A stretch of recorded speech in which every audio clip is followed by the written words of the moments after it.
ಯುವ ನಿಧಿ ಯೋಜನೆಯ ಮತ್ತೊಂದು ಅಪ್ಡೇಟ್‌ಗೆ ಎಲ್ಲರಿಗೂ ಸ್ವಾಗತ.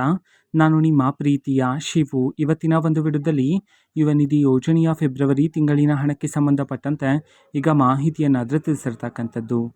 ಸೊ ಬನ್ನಿ ಅದರ ಬಗ್ಗೆ ಸಂಪೂರ್ಣವಾಗಿ ಈ ವಿಡಿಯೋದಲ್ಲಿ ನಾವು ಮಾಹಿತಿಯನ್ನು ತಿಳ್ಕೊತಾ ಹೋಗೋಣ. ಸೊ ವಿಡಿಯೋವನ್ನು ಸ್ಟಾರ್ಟ್ ಮಾಡ್ತೀನಿ. ಅದಕ್ಕಿಂತ ಮೊದಲು ನೀವಿನ್ನೂ ನಮ್ಮ ಚಾನೆಲ್ಗೆ ಸಬ್ಸ್ಕ್ರೈಬ್ ಮಾಡದೇ ಇದ್ದರೆ ಈ ಕೂಡಲೇ ಚಾನೆಲ್ಗೆ ಸಬ್ಸ್ಕ್ರೈಬ್ ಮಾಡ್ಕೊಳ್ಳಿ ಮತ್ತು ಲೈಕ್ ಮಾಡಿ. ಸೊ ಈಗ ನಾವು ಇನ್ಫಾರ್ಮೇಷನನ್ನು ತಿಳ್ಕೊತಾ ಹೋಗೋಣ. ನೋಡಿ, ಇವತ್ತು ಅಂತಂದರೆ ದಿನಾಂಕ 5/4/2026 ಇವತ್ತು ಯುವ ನಿಧಿ ಯೋಜನೆಯ ಫೆಬ್ರವರಿ ತಿಂಗಳಿನ ಹಣಕ್ಕೆ ಸಂಬಂಧಪಟ್ಟಂತೆ ಮಾಹಿತಿಯನ್ನು ತಿಳಿಸಿರ್ತಕ್ಕಂಥದ್ದು.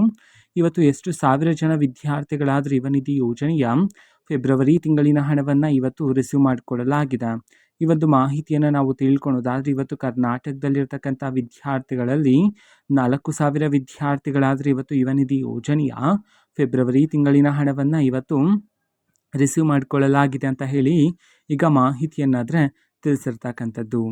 ಓಕೆನಾ. ಸೊ ಇದು ಇವತ್ತಿನ ಒಂದು ವಿಡಿಯೋ. ಇದೇ ರೀತಿ ಇನ್ನು ಹಲವಾರು ಯೋಜನೆಗಳಿಗೆ ಸಂಬಂಧಪಟ್ಟಂತೆ ಮಾಹಿತಿ ಬಂದ ನಂತರ ಆದಷ್ಟು ಬೇಗ ನಾನು ನಿಮಗೆ ಇನ್ಫಾರ್ಮೇಷನನ್ನು ತಿಳಿಸ್ತೀನಿ.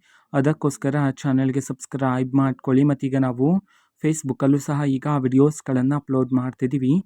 ಫೇಸ್ಬುಕ್ ಚಾನಲ್ ಲಿಂಕನ್ನು ಡಿಸ್ಕ್ರಿಪ್ಷನ್ ಬಾಕ್ಸಲ್ಲಿ ಕೊಟ್ಟಿರ್ತಾನೆ, ಕ್ಲಿಕ್ ಮಾಡಿಬಿಟ್ಟು ಫಾಲೋ ಮಾಡಿ. ಓಕೆನಾ. So thank you, bye.